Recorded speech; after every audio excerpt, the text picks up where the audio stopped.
कीर्ति व्यास अनुधा भवानी की कंपनी बीब्लंट में मैनेजर और लीगल एडवाइजर के रूप में काम करती थी। खुशी सेजवानी और सिद्धेश तम्हाणकर भी उसके साथ काम करते थे। काम में लापरवाही बरतने के लिए जब कीर्ति ने सिद्धेश को नोटिस थमाया तो उसने खुशी के साथ मिलकर ऐसी साजिश रची कि आपके पैर के नीचे जमीन खींच जाएगी। 67 वर्षीय राजेंद्र व्यास मुंबई की ग्रांट रोड के MS अली मार्ग स्थित भारत नगर परिसर की सोसाइटी में अपने परिवार के साथ रहते थे। वह मुंबई की एक मिल में नौकरी करते थे, लेकिन मिल बंद हो जाने के कारण उनका नौकरी चल गई। परिवार सुखी और संपन्न था। सोसाइटी के लोगों में उनकी इज्जत, मान सम्मान और प्रतिष्ठा थी। परिवार में उनकी पत्नी सुरेखा व्यास के अलावा 2 बेटियां कीर्ति और शेफाली थीं। उनका कोई बेटा नहीं था, लेकिन उन्हें इसका कोई गम नहीं था। वह अपनी दोनों बेटियों को बेटों जैसा ही प्यार दुलार करते थे। उन्होंने उनका पालन पोषण भी बेटों की तरह ही किया था। राजेंद्र व्यास ने दोनों बेटियों को बेटों की तरह शिक्षित कर उन्हें उनके पैरों पर खड़ा किया था। बड़ी बेटी कीर्ति व्यास MBA LLB करने के बाद एक अच्छी पोस्ट पर काम कर रही थी। छोटी बेटी शेफाली भी एक मल्टीनेशनल कंपनी में नौकरी करती थी। परिवार में किसी चीज की कोई कमी नहीं थी। दिन हंसी खुशी से बीत रहे थे। लेकिन इस साल मार्च महीने में उनके परिवार में एक ऐसी घटना घटी जिससे पूरे परिवार में मातम छा गया था। 16 मार्च 2018 उस दिन राजेंद्र की बेटी कीर्ति सुबह 8:45 बजे घर से ऑफिस जाने के लिए निकली थी और देर रात तक वापस नहीं लौटी। सुबह ऑफिस जाते समय वह किसी बात को लेकर थोड़ा परेशान जरूर थी, लेकिन उसने परेशानी की वजह किसी से शेयर नहीं की थी। मां सुरेखा के पूछने पर उसने मुस्कुराकर बात टाल दी थी। मां ने भी इस बात पर ज्यादा ध्यान नहीं दिया था। सुरेखा ने घर पर लगे वाईफाई का पासवर्ड जानने के लिए कीर्ति को फोन किया, लेकिन कीर्ति ने फोन रिसीव नहीं किया। उसका फोन कभी स्विच्ड ऑफ तो कभी आउट ऑफ कवरेज आ रहा था। कई बार फोन करने के बाद भी जब कीर्ति का फोन नहीं लगा तो घर वालों ने सोचा कि हो सकता है उसने अपना फोन बंद कर रखा हो, क्योंकि कीर्ति कंपनी में एक बड़ी पोस्ट पर थी। ऊपर से मार्च का महीना कंपनी की सालाना क्लोजिंग का होता है। वह किसी मीटिंग में भी व्यस्त हो सकती थी। उन्होंने सोचा कि यदि वह मीटिंग में होगी तो मीटिंग के बाद खुद ही फोन कर लेगी। पर पूरा दिन बीत गया, न तो कीर्ति का फोन आया और न ही उसने कोई मैसेज भेजा। कीर्ति का पूरा परिवार तब परेशान हो गया जब शेफाली अपने ऑफिस से घर लौट आई, जबकि कीर्ति का कहीं पता नहीं था। दोनों का ऑफिस आने जाने का समय लगभग एक ही था। कीर्ति अपने समय की पाबंद थी। इसके अलावा वह ऑफिस से 1-2 बार घर में फोन करके घर वालों का हालचाल जरूर पूछ लिया करती थी। इसके अलावा अगर उसे देर से आना होता तो इसकी जानकारी वह घर वालों को दे दिया करती थी। लापता हुई कीर्ति जैसे जैसे समय और रात गहरी होती जा रही थी, वैसे वैसे परिवार वालों का दिल बैठता जा रहा था। काफी समय निकल जाने के बाद भी जब कीर्ति घर नहीं पहुंची और न ही उसका कोई फोन आया तो घर वालों ने कीर्ति की कंपनी में फोन करके उसके बारे में पूछा।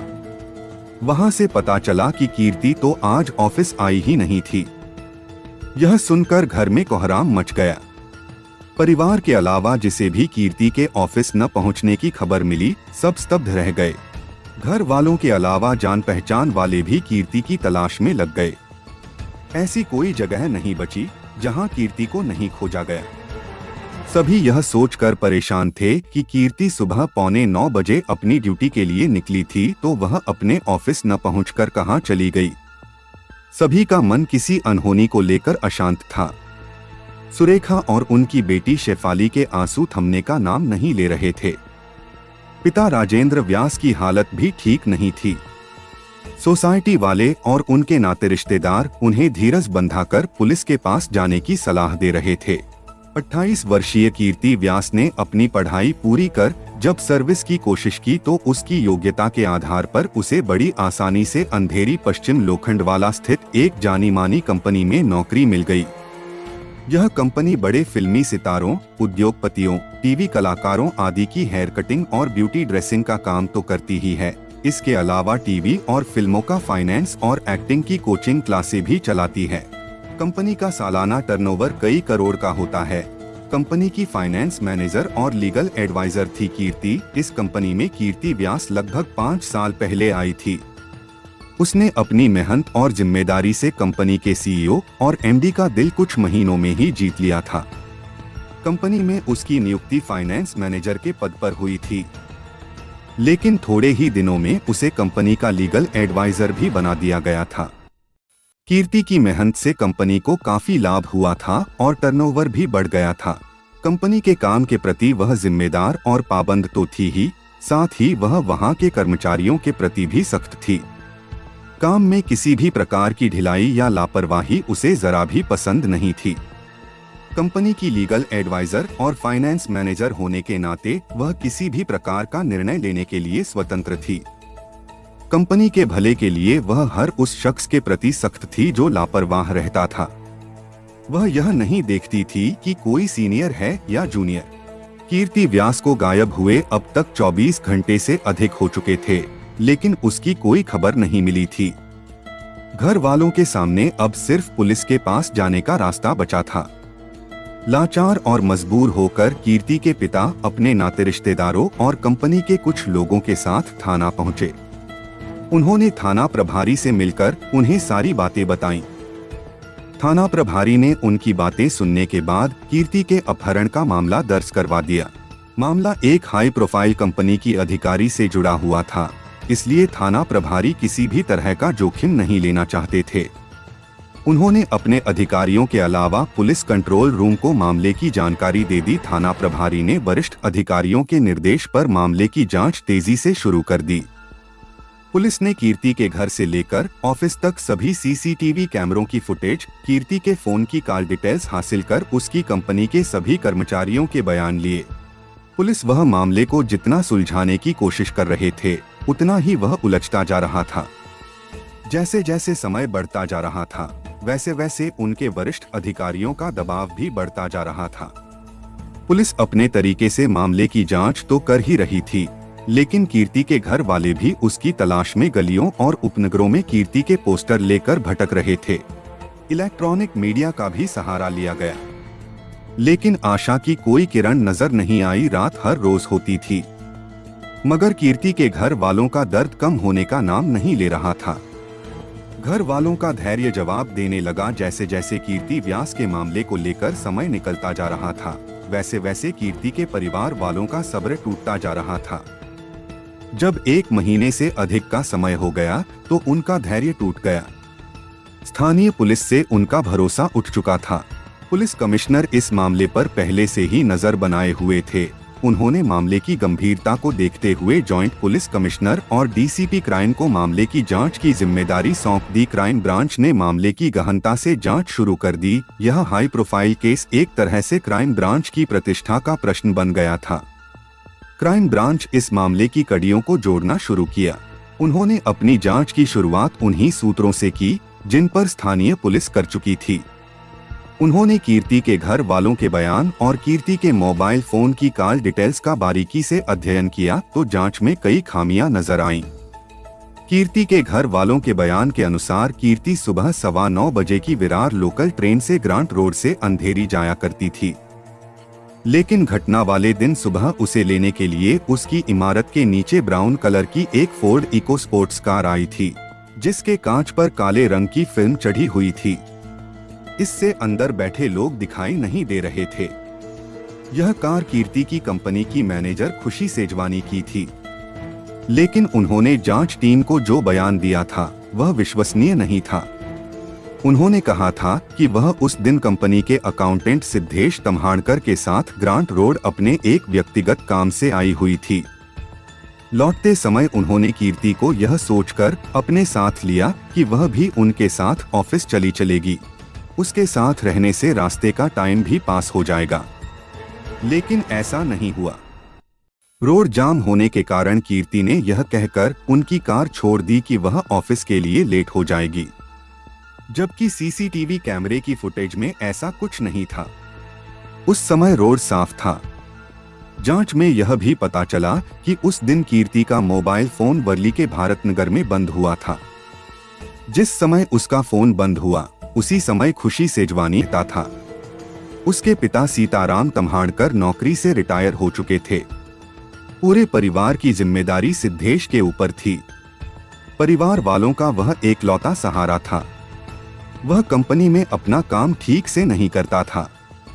कंपनी के काम के बजाय उसका मन इधर उधर अधिक रहता था। कंपनी के सारे अकाउंट की जिम्मेदारी उसकी थी, लेकिन वह अपनी जिम्मेदारी के प्रति जरा भी गंभीर नहीं था।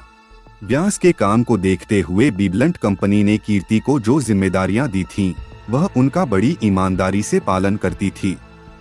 अपने दूसरे सहयोगियों को भी वह कंपनी के प्रति निष्ठावान बनने की सलाह देती थी।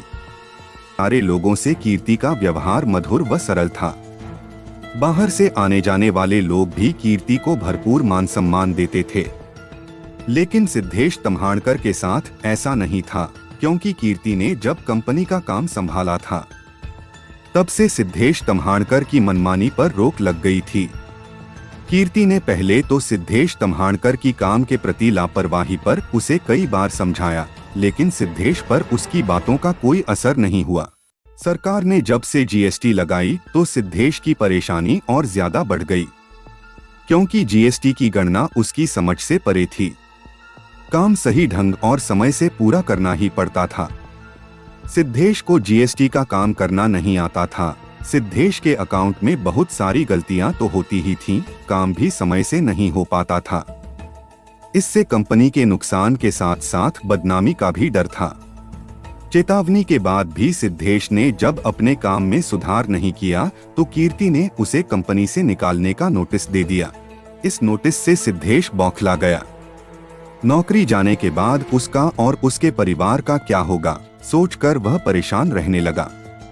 कोई रास्ता न देख उसने उसी कंपनी में काम करने वाली अपनी दोस्त खुशी सेजवानी से सलाह की। बाद में वह कंपनी के सीईओ व एमडी अनुधा अख्तर के पास गया, लेकिन बात नहीं बनी। इस पर उसने अपनी नौकरी जाने के डर से कीर्ति व्यास के प्रति एक खतरनाक निर्णय ले लिया था। उसने सोचा कि क्यों न कीर्ति को ही खत्म कर दिया जाए। न रहेगा बांस और न बजेगी बांसुरी। उसे लग रहा था कि कीर्ति के न रहने से शायद उसकी नौकरी भी रहे। इस काम में उसकी मदद करने के लिए खुशी भी तैयार हो गई। 37 वर्षीय खुशी सेजवानी बीबलंट कंपनी में कोचिंग क्लासेस के मैनेजर के पद पर काम करती थी। कंपनी में जितना महत्व कीर्ति का था, उतना ही महत्व खुशी का भी था। उसके पति एक कामयाब बिजनेसमैन थे। सिद्धेश और खुशी की गहरी दोस्ती थी। इतने बड़े अपराध में खुशी सेजवानी ने सिद्धेश का साथ क्यों दिया, पुलिस इस बात की छानबीन की। अपराध की राह पर सिद्धेश और खुशी 16 मार्च 2018 को सिद्धेश की नौकरी का आखिरी दिन था। इसके पहले की कीर्ति कंपनी में आकर सिद्धेश पर कार्रवाई करती, सिद्धेश और खुशी योजनानुसार अपनी कार लेकर कीर्ति के घर के पास पहुंच गए।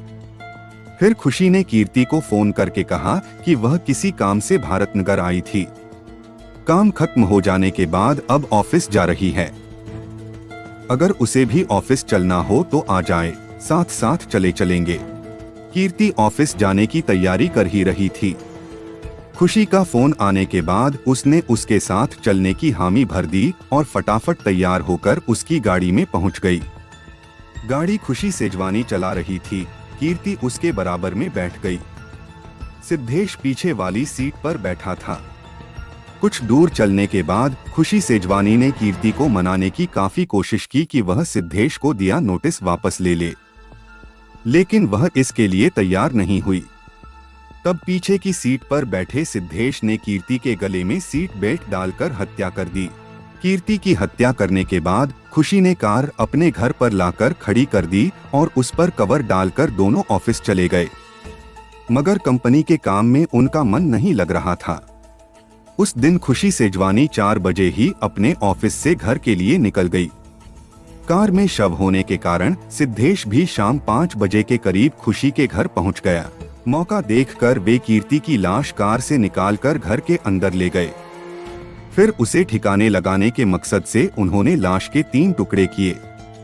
फिर उन्हें कार की डिक्की में डालकर ले गए। वहां आगे जाकर उन्होंने कीर्ति की लाश के तीनों टुकड़े नाले में डाल दिए। फिर उन्होंने कार की अच्छी तरह धुलाई करा ली। बाद में कीर्ति के घर वालों के साथ वे दोनों भी उसकी तलाश करने का नाटक करने लगे। सिद्धेश तम्हाणकर और खुशी सेजवानी से पूछताछ करने के बाद पुलिस ने 5 मई 2018 को उनकी निशानदेही पर कीर्ति का बैग, मोबाइल फोन भी बरामद कर ली। फिर उन दोनों के खिलाफ भादंबी की धारा 302, 201, 341, 363, 364 और 34 के तहत रिपोर्ट दर्ज कर उन्हें न्यायालय में पेश कर जेल भेज दिया।